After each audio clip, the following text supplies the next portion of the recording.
All right. Well, we want to certainly start by wishing everybody a happy Mother's Day. Um, Everyone who is a mother, we bless you and we thank you for the gifts that you have brought into this world, the gifts of your love. We want to celebrate and we want to thank our own mothers for the gift that they gave to us by allowing us to come into this world through their bodies, and for the care and the love that they gave to us as we were growing. Now, as we start, we're going to talk today about a mother's love as the symbolism in our lives of God's unconditional love for us. And I know, and I need to start with acknowledging the fact that this is not an easy day for everyone. And we need to be aware of that, and we need to offer our support to one another. For many of us, our moms have already passed on. They have left us. And the idea of Mother's Day may bring up some fond memories as well as some sad memories. You know, we're sad that they're gone and we can't reach out and touch them and talk to them. Maybe they left here without us ever getting to sit down and tell them really just how much we love them. So it's okay. It's okay to grieve. It's okay for the human emotion of sadness to come up. It would be odd if it didn't. But if you're feeling some sadness today, just know it's okay. It's part of life, and it's okay. But use this, if you can, use this as an opportunity then to invite yourself to come to a deeper understanding of what eternity means, of what it means for the fact that we are eternal beings, that our moms are eternal beings, that they're gone from us physically, but they're not gone. They're gone from us physically, but they live on because they are part of that one life which was never born and which will never die. Years ago, Lori and I attended a presentation by a lady, Marlo Morgan, who at the time was very popular. She had written a book about her time in Australia where she went on a walkabout with the native people, the Aboriginal people, whom she portrayed in her book as deeply spiritual people, not religious in the sense that we understand dogma and creed, but spiritual in that they saw the hand and the activity of God in everything about them, in the water they drank and the food that they ate. Every part of their life was connected through spirit. And in that culture, when someone was depressed and someone was sad, another member of the clan, of the tribe or the family, whatever you wanted to call it, would come over and would sit down and remind them, do you know how long forever is? Do you know how long forever is? We are spiritual beings. We as humans tend to judge things in the course of one lifetime. We count the years as they go by. And we think that we're born, we live, we die, and it's over. And yet we know it's not. We know that we are spiritual beings. That this is just one experience that we have as we pass through eternity. In the Aboriginal culture, they believe that they came from the dream time, which is the way that they refer to wherever it is that we are before we come here, the dream time. And that we come to this place, this planet, and we come here to play. We come here to enjoy. We come here to relax. And then we go back to the dream time. We go back into consciousness. And I thought it was a very beautiful way of kind of looking at this circle of life, this process of being born, of living, and of dying, and putting things in perspective, of helping us to recognize that there is much more to life than this one experience that we have here on earth. That our moms who have passed are still alive.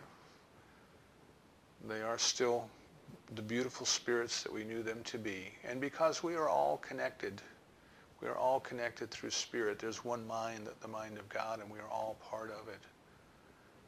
That if we sit and be still, and if we close our eyes, and we call them to mind and how much we love them and the things that we wished that we had told them before they passed, then perhaps they will know, perhaps they will feel, perhaps they will be touched by our love and we will be touched by theirs.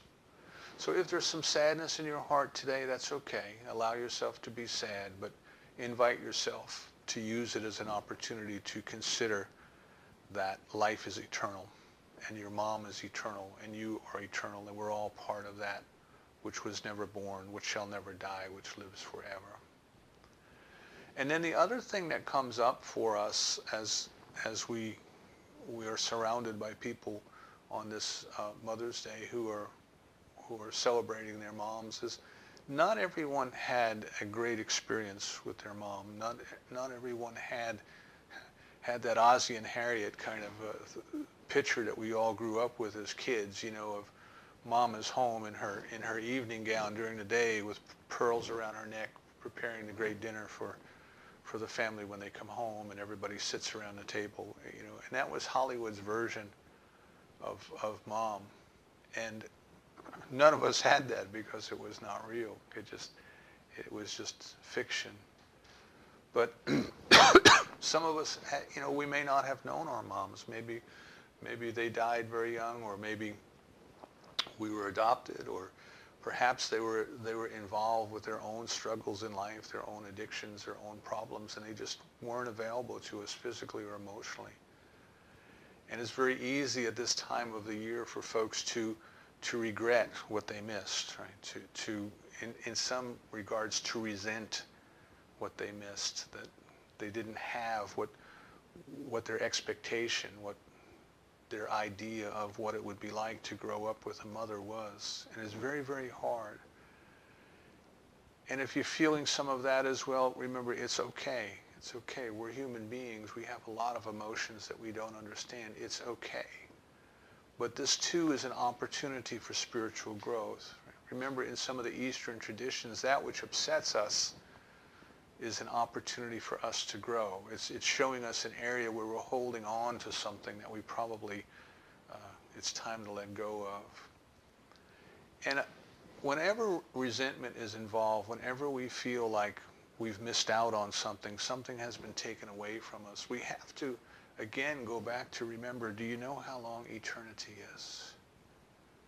And in the grand scheme of eternity, in the grand scheme of the evolution of our souls, as we move closer and closer to divine love, as we continue to grow and to do our spiritual practice, that nothing can be permanently withheld from us. We can have the experience of lack. We can have the experience of limitation. We can have that experience of not having the love that we thought we ought to have. But in the grand scheme of things, it is inevitable that we will have it. Nothing can be withheld from us permanently in God's love. And this is what forgiveness is. Forgiveness is letting go of the resentment. Forgiveness is recognizing that whatever it is that we wanted to have, that we thought we ought to have, that we can still have it. Clearly not with that individual person, but whatever that experience is, we can have. Now, you remember a few weeks ago I was talking about the lesson from Buddhism about how when Siddhartha's father was dying, that the Buddha, who had been separated from his father for many years because the Buddha had gone out to do his spiritual growth, he came back to his father's side, and his father resented the fact that his son had left everything. He was going to give him the kingdom that he had, and his son rejected it in favor of his spiritual growth.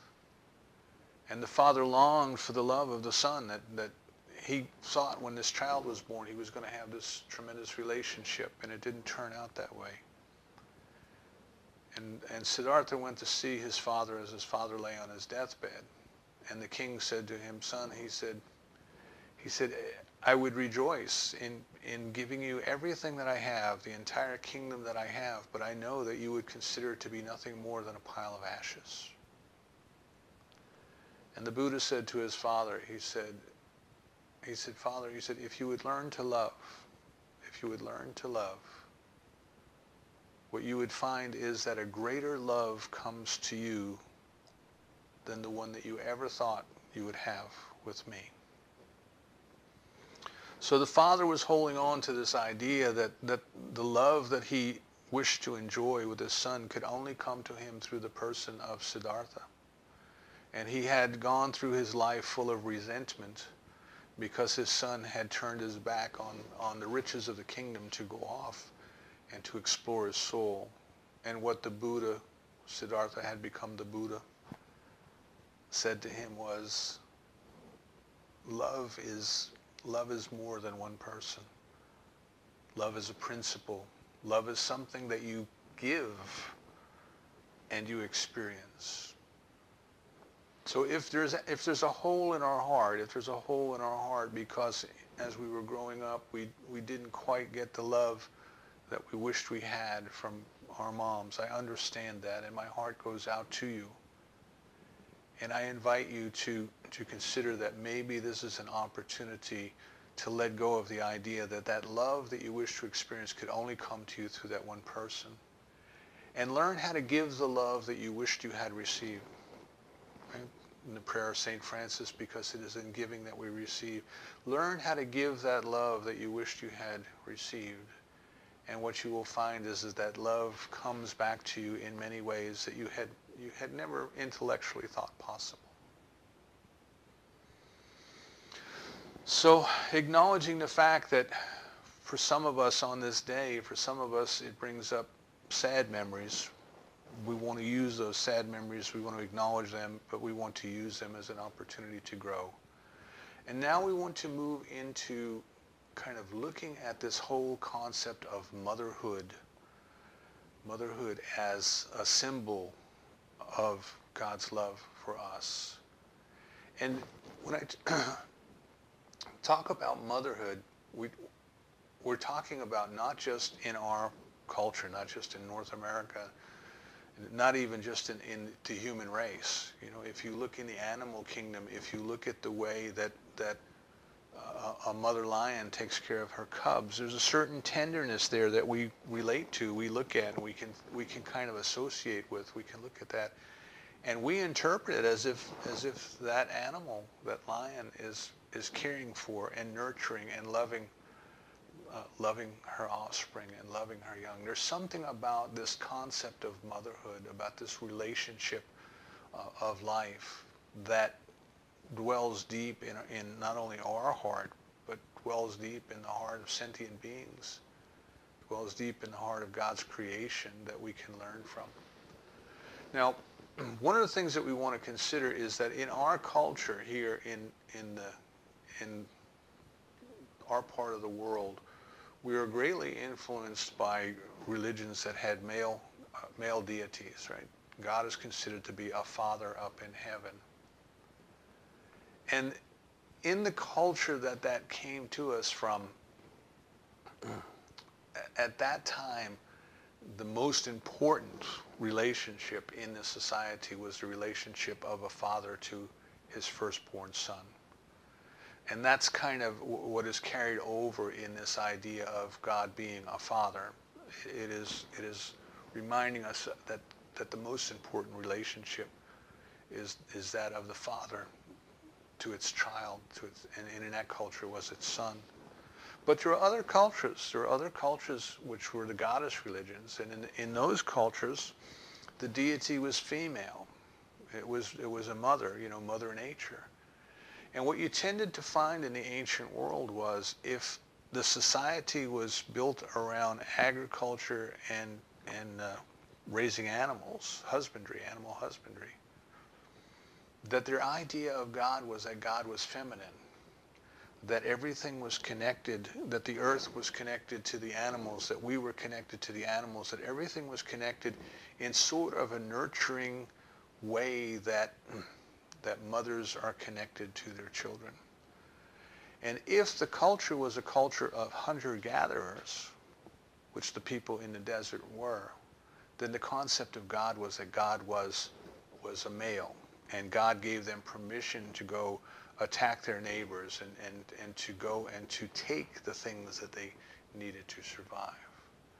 If you look at the religions that came up in cultures where everything was easy to get.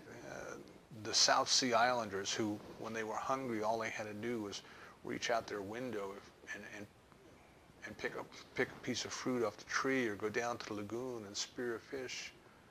Right? Their concept of God was a deeper relationship, that everything was connected, that everything was provided for. If you go and you look at the parts of the world where it was tougher to make a living for people trying to grow corn in the desert, their idea of God was a little bit harsher. So I want everybody to keep in mind that the concept of God is something that the human beings develop. Right? We don't know God, we know our concept of God. And we can choose, we can choose which we decide to have. But this idea of motherhood as being a metaphor for the love that God has for everyone has existed for a long time. And this idea that we get from the religions of the people who dwelled in the country, the pagans, that everything is connected, that we are all connected. You see this in North America. You know, one of the famous documents we have about Native Americans is the oration of Chief Seattle, when finally the Native Americans in the Northwest had given up everything they had to the Europeans who came in. Chief Seattle gave this great speech, and of course we don't know how much of the speech he actually gave, or how much of it was what the newspaper writer wrote down and ascribed to him, because he spoke a different language. But there's some beautiful ideas in there. You know, who can own the sky? Who can own the land? Who can own the water? You know, we don't own it. We take care of this for our children who come after it. And we have to preserve it, and we have to love it, and we have to recognize our oneness with it. When the Europeans first went out into the Northwest, you know, the way that the Indians, I can't remember the name of the tribe. It's like, well, Snoqualmie is one of the past. I don't know if that was a tribe or the name, but the way that they farmed was they would just literally burn down hundreds of acres of forest. Now fire is a naturally occurring thing in nature. It is a natural cycle in nature. It was we, the Europeans, who came here, decided we were going to stop forest fires, and we made them worse, right? Because we interfered with the natural cycle. But these people were so in tune with nature that they could burn down hundreds of acres of the forest. And then over time, depending upon how many years it was since that tract had burned down, they knew what they were going to find in there as far as food, as far as herbs for medicine. They understood the cycle of nature, and nature was providing for them everything that they needed. Everything that they needed, because they knew how to work with nature. And then the Europeans came along, and their idea of farming was, well, you got 20 acres of land and a mule, and you plowed it up, and that's how you farmed. And there was just such a great clash between the cultures, and a clash between the ideas of what God is. You know, we are all connected. We are all connected to it, or we are given domain over one another. The European view eminent domain. We came here to take away your land because God said we could. So this idea of motherhood and the relationship of the feminine, of the relationship of being a mother, and of caring, and of nurturing, and of life providing for us everything we need, is a very ancient one that we want to look at a little bit. Now, all of life is connected. We want to kind of step into the mystical for a moment. All of life is connected almost magically, if you think about it, and we don't think about it, and we don't think about it enough. I mean, just think about the grass that grows on your lawn. You know, I think about it when I have to go out in the heat of the summer and I have to mow and I have to sweat. I think, wow, this grass is growing. But do you remember when you were a child, the things that we used to do with a blade of grass? We would pick it up and we would put it between our thumbs, and we would learn how to make a rabbit call. We would hold it up to the light, and you could see the individual cells in the blade of grass, or maybe even had a little microscope in school and you could put it in. And grass is just much more than the stuff that grows in the lawn. But if you stop and think about it even deeper, it is one of the major sources of food on planet Earth. So the simple grass grows and the animals eat it and they turn it into milk. And we drink the milk and we live. And we don't stop to think about that. Back in the 70s, Yule Gibbons was a naturalist, and he wrote a column in Organic Gardening magazine. It was called Stalking the Wild Asparagus. And I remember one of his columns started off and he said, "Scientists have found a way to turn ordinary lawn clippings into milk for your children."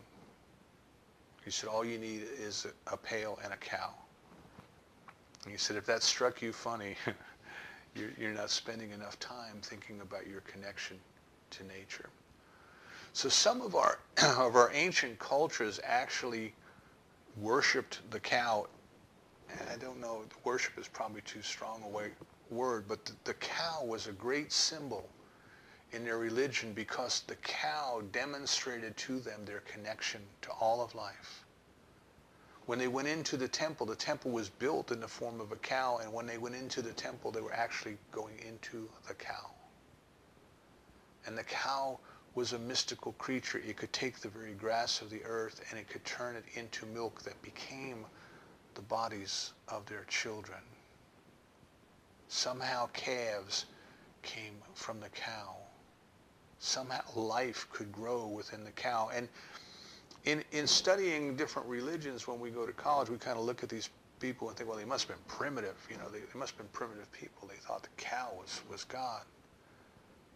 But I think they had a deeper connection to life than we did. They understood what was going on. The simple blade of grass became the cow. The simple blade of grass became the milk. And somewhere, somehow, inside that cow, something occurred.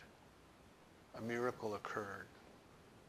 That grass became the very milk that we could drink. And the same thing happens in our mother's bodies, you see. The food that our mothers eat becomes the milk that the children drink. So motherhood is showing us our connection to everything. If you think even further about grass, in the wet parts of the planet, grass has evolved and become rice. In the drier parts of the planet, grass has evolved and become wheat. It has become corn.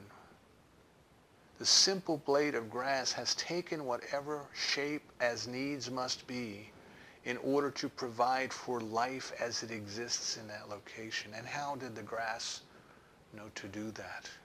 How did the grass know? And there's a divine intelligence that knows. The grass doesn't know, but there's a divine intelligence that knows. So if we allow ourselves to enter into the mystical feeling of oneness, we can start to realize that in this simple blade of grass, you'll never look at mowing the lawn again, I guarantee you. In this simple blade of grass is the mysteries of the entire universe, is our connectedness to all living creatures, is our connectedness to one another through this simple, this tiny little blade of grass. And if you look at the mythologies, if you look at the religious stories of the different cultures around the world, the primitive peoples knew this, and they had stories in their culture. You know, every culture has a creation myth. Every culture has a myth about how fire was discovered. Every culture has a myth about the flood. And many cultures have a myth about our relationship with our food and our food's relationship with spirit. In the Native American culture out west, where they relied on the buffalo for almost everything, right? For the houses they lived in, the food they eat, everything. There's the legend of the white buffalo calf woman, which talks about the spirit of the buffalo marrying into the tribe, and the buffalo and the tribe were as one. In the Plains Indians, they have the legend of the god who came and wrestled with the boy, the Iroquois, and finally told the boy, you have to cut my head off and bury it in the ground. And the boy didn't want to do it, but the god insisted, and the boy did. And that is where corn came from. And you have almost a similar legend in the South Sea Islands, and it deals with where the coconuts came from. So Joseph Campbell would tell us you have this essential truth that is trying to present itself through human consciousness, that the very food that we eat comes to us from another source, from the divine. And each culture expresses it in its own way. So if we look at motherhood, if we look at the very institution of motherhood, it leads us into a deeper understanding of our relationship with God. Because the relationship that we have with our mothers is the most intimate relationship we will ever have with another human being. Our body grows inside her body. She eats our food for us. She breathes our air for us. A safe place is provided within her womb for our tiny little bodies to develop. We don't need air. So our lungs practice breathing in and out the fluid that is in there so they can gain the strength that they will need so that at the moment that we enter this world, we will be strong enough to breathe. The birth process itself is designed so that as our little bodies are being pushed down the birth canal, our lungs are squeezed closed so all of the fluid comes out. And as we enter the world and our chest expands, our first act is to receive, to take in our first breath, you see. We have to receive before we will have anything to give. But the air that we needed to breathe was there before we were born. So if we look at this process of conception, of the little fetus growing in the mother's womb, if you look at the process of birth, what we can see is that every part of the process unfolds perfectly according to a divine plan that was there before we were born. And just as the grass somehow became rice and wheat and corn, there is an intelligence flowing through our mother's bodies that knows exactly what to do. And if we step back and look at that, we can say that is the very love of God, the very presence of God, the very unity of God, the omniscience of the universe, acting intelligently, caring for us, loving for us, providing for us everything that was required. Two cells come together and they form a third. And then the third splits and forms two, and then 4, and then 8, and then 16, and on and on and on. And some become bone, and some become eyes. Some become lungs. Some become brain cells. All in perfect order, all in perfect harmony, all in perfect timing. And if we look at this process, we can start to understand why the ancient people might have looked upon a cow as a sacred animal and said, there a miracle occurs.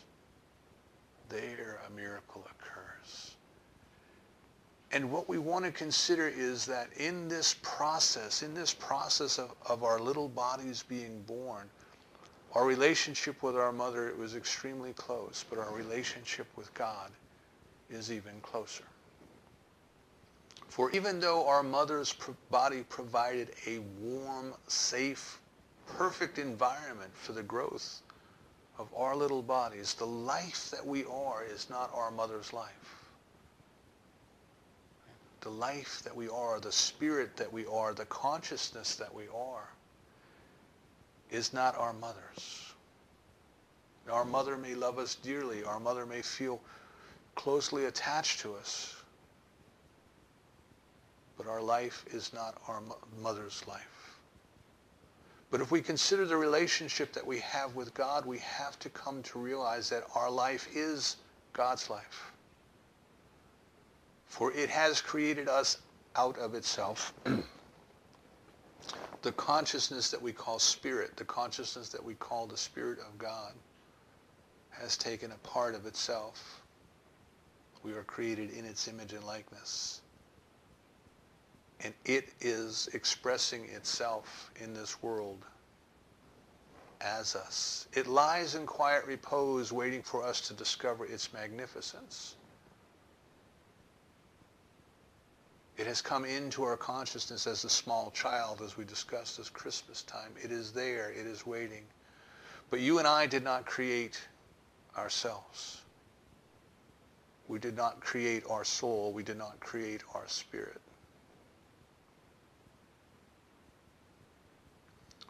The fact that our bodies started to grow in our mother's wombs did not create our soul. Matter does not create consciousness. Consciousness creates matter.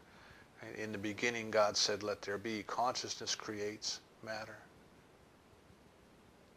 So that which we truly are, the eternal spiritual being that we truly are, that has come into this world to use these bodies, to use this opportunity to grow in our love and our understanding of God, that which we truly are, is some part of the divine.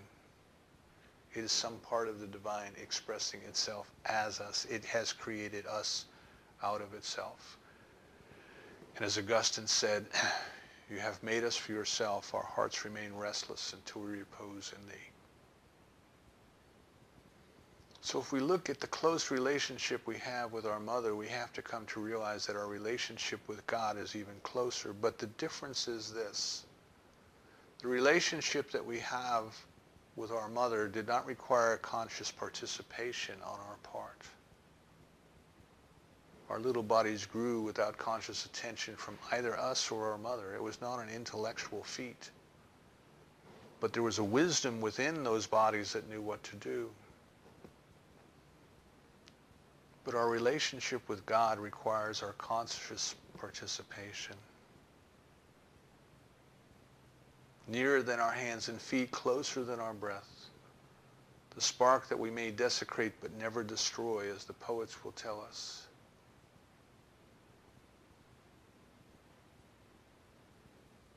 But it cannot force itself upon us. It waits for us to awaken.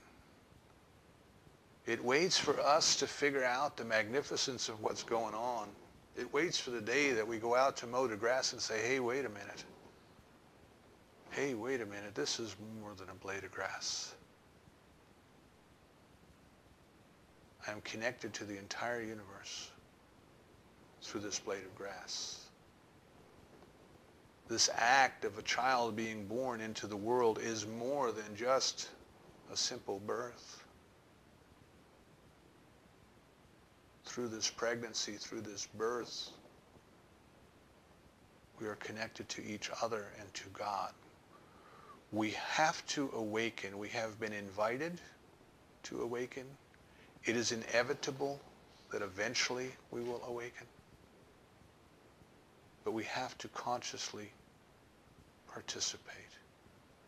We have to choose to turn our attention to that which has created us out of itself. The presence of the divine that is within. This is what is called the kingdom of heaven. The kingdom is within. Right? The kingdom is here and is now, but people go looking everywhere else for it. We must go within.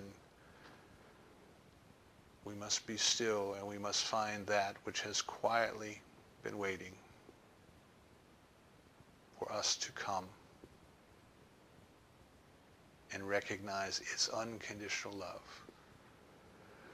When we consider motherhood, we can see that everything that was required has been provided. Before we even asked, it has been provided. The intelligence that knew how to grow our little bodies was provided. The food that we needed while we were growing in the womb was provided. The air that we needed to breathe when we were born was already here. And all of our needs, our physical needs, were already provided. And what we want to come to recognize then is that when we consider the spiritual level in our relationship with God, that everything that is required has already been provided.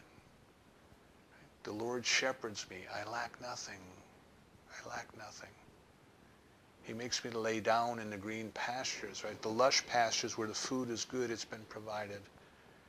And he leads me beside the still waters, not the waters that are stagnant and not the waters that are flowing in rapids that can drown me, but he leads me beside the still waters.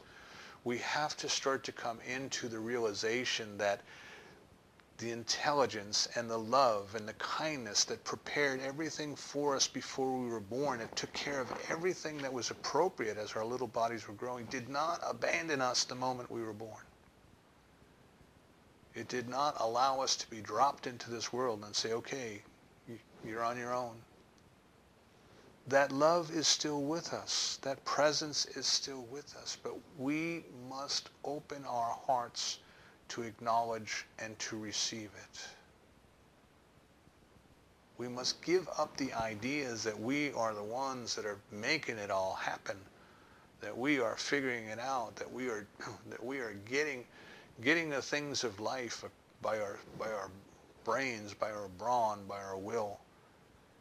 And we must acknowledge that the only source, the only substance, and the only supply in the entire universe is the activity of God. And it is right where we are. And that what we need comes to us because we are connected to God. As Joel Goldsmith tells us, even if the orange tree doesn't have any oranges, it still has its connection. To take two cells, one from our mother and one from our father, and produce the magnificent bodies that it gave us to explore this world, and that intelligence knows how to provide everything that is required. It knows how to lead us on the perfect spiritual path for our growth. It knows how to provide us with everything we need, the water to drink and the food to eat. If you think about the world today, and if you think about the supply chain in the world today and why things are so difficult, it is because human beings and human consciousness have made it difficult. Clear water flows easily, but we are the ones who pollute it. We can get the food that we need from the ground, but we have largely forgotten how to do that. Now, there's nothing wrong with going to the grocery store, nothing wrong at all, but we have to remember that this concept of working hard for our money to get money to go buy groceries is something that the human consciousness created. There's more than enough money in the world to feed everybody very easily. But human consciousness believes in lack and wants to hoard it and wants to control it.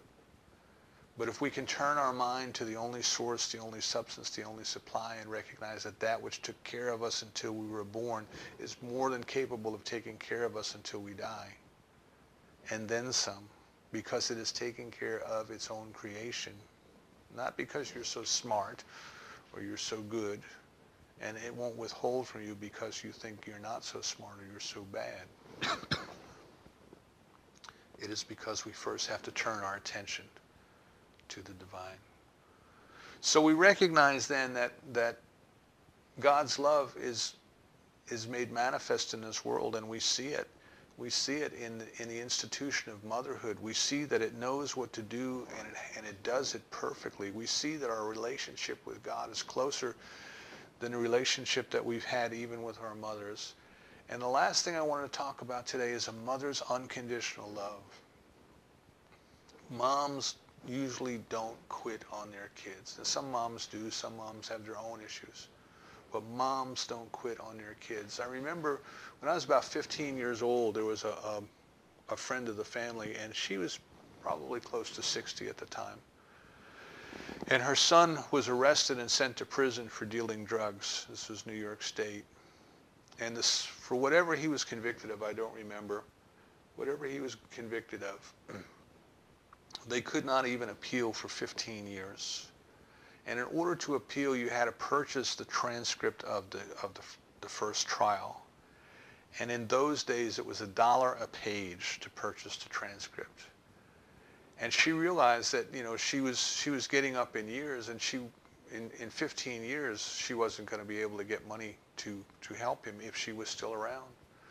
So she went out and she borrowed enough money and put it aside in a bank account so that in 15 years' time, he would have enough money to buy the court transcript, to file his appeal. And then she went out and she got a job in Manhattan. And she got on that train every day and rode that train into Manhattan and went to work every day. And the only reason she did it was so that she could pay off the loan of the money that she had borrowed,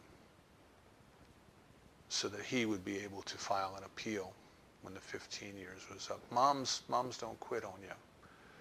I saw a documentary one time about the prison system in North Carolina, and they were interviewing an inmate down at the prison farm down in the eastern state. I think it's Caledonia is the name of it. And they interviewed a man who had been in prison for 20 some odd years.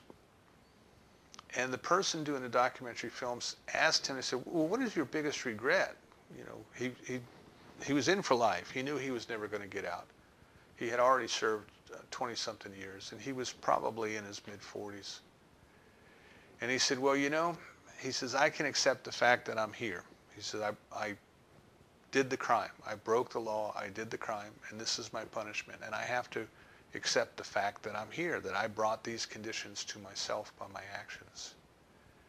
He says, but the one thing that I never realized, the one thing that I never knew, was that when you go to prison, you take your mother with you. And the interviewer asked him to explain. He says, well, he says, after a few years, he says, your wife will get tired of waiting for you, and she'll divorce you so she can move on with her life. Your kids will stop coming to visit, and the Father's Day cards will stop coming. Your friends will stop dropping in on visiting day to tell you to be strong.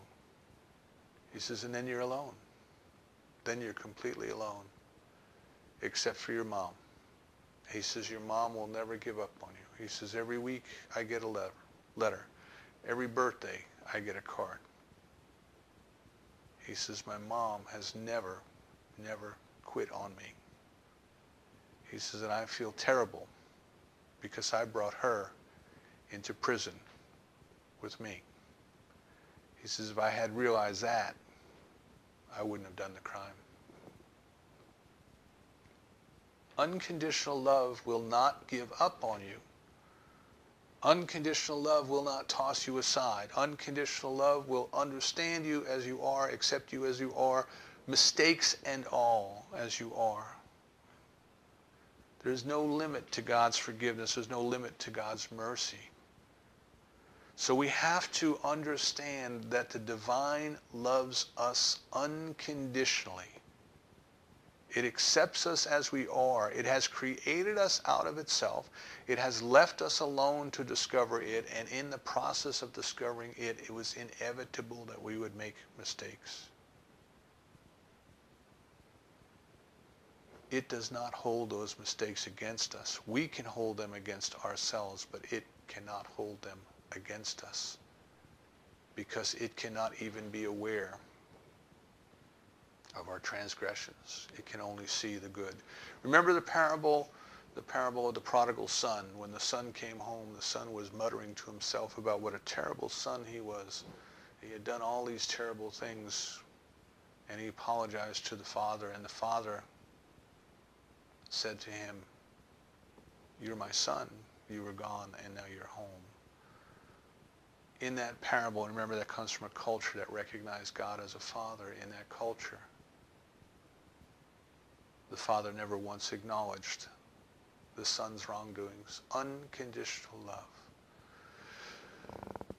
So as we come together this day, this year 2015, to celebrate motherhood itself, to celebrate our moms, to celebrate all of the mothers in our midst, I invite you, celebrate unconditional love. Celebrate the fact that the divine has created us out of itself in a process that is even more intimate than the process by which our bodies grew inside our mothers. Celebrate the fact that just as the divine had provided for us in the womb everything that we needed to nurture and to grow, it has provided for us even now everything that we need for the growth and the nurturing of our souls, which is the most important growth that we will ever do. Celebrate the fact that unconditional love lies in quiet repose at the very center of our being, awaiting that moment when we become aware of it, awaiting that moment when we turn towards it, awaiting that moment when we release and let go of every and any idea that we are only human beings, and recognizing that we are a spark of the divine. Excuse me. In some of the writings of the Eastern mystics, they talk about the moment of conception, when the sperm meets the eggs. At the moment of conception, they claim that there's a spark of light. Now, how they would know that, I don't know. But I think it's a beautiful illustration that we are a spark of the divine. It has created us out of itself. It has created us for the purpose of getting to know it and to love it. It is nearer than our hands and feet. It is closer than our breath. And it loves us unconditionally. So as we celebrate motherhood and as we celebrate moms, let us also celebrate them as the symbol of God's perfect love for us and for our perfect love for God. I invite you to take some time this day and this week. Contemplate your mother's love. Contemplate God's love. Contemplate that blade of grass, the bowl of rice, the ear of corn, the water, the wheat, the milk, the air, the trees, and recognize that we are all one. We are all part of the whole. We are all some part of God's creation. And that's worth celebrating. And so it is.